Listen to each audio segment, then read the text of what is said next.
Hi, this is State Senator Shelley Mayer, and I'm so happy to be reading to you on World Read Aloud Day from a book that I love called Grace Goes to Washington. Wonder why I love it so much. It's by Kelly DiPucchio and pictures by LeUyen Pham. One Friday afternoon in April, Mrs. Barrington shared a large diagram of the three branches of the U.S. government. But Grace Campbell could not stop daydreaming about the upcoming field trip to Washington, D.C. Grace, do you know who's in charge here? Mrs. Barrington asked. Who's in charge here? Grace repeated. Principal Perez? A few of her classmates giggled. Well, said Mrs. Barrington, I suppose you could say Principal Perez is like the executive branch here at Wilson Elementary because she's the head of our school. But right now we're talking about the U.S. government. Sorry, Grace answered. The president, he or she leads the executive branch. That's correct, Mrs. Barrington smiled. The president. The last bell of the day rang. We'll discuss this more next week, she announced. Student council members Grace and Sam, don't forget you have a meeting after school. At the meeting, classroom representatives were discussing their ideas on how to spend the money raised from their holiday bake sale. Thomas and his committee petitioned for new sports equipment.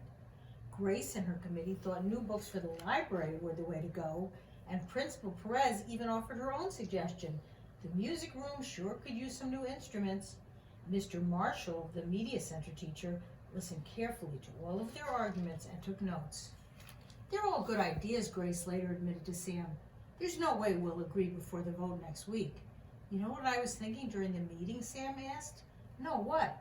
If Principal Perez is like the executive branch, I think the student council is kind of like the legislative branch because we're the elected leaders from each class and we help make decisions for the school. Grace considered Sam's comparison. Yeah, who knew so many people had a say in how to spend cookie money, she grumbled. The following day, Grace could hardly contain her excitement.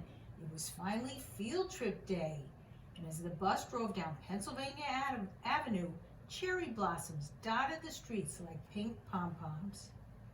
Grace and her classmates visited the Lincoln Memorial and the U.S. Capitol where the legislative branch meets, and the Supreme Court building. That's where you'll find the judicial branch and Supreme Court judges, Sam pointed out.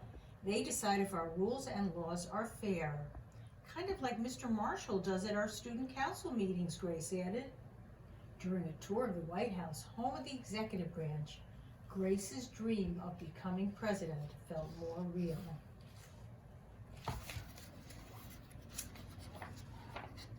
Their final stop of the day was the Martin Luther King Jr. Memorial. Grace studied the words engraved on the monument and thought about their meaning. Make a career of humanity. Commit yourself to the noble struggle for equal rights.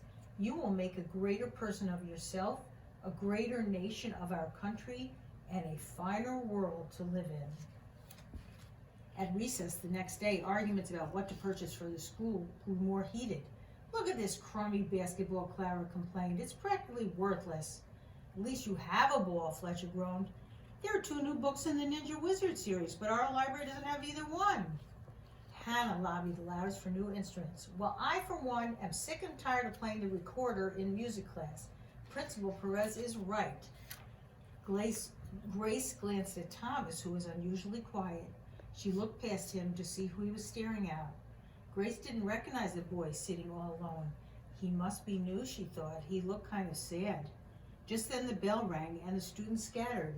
Wait, Grace cried out to the boy. You forgot something.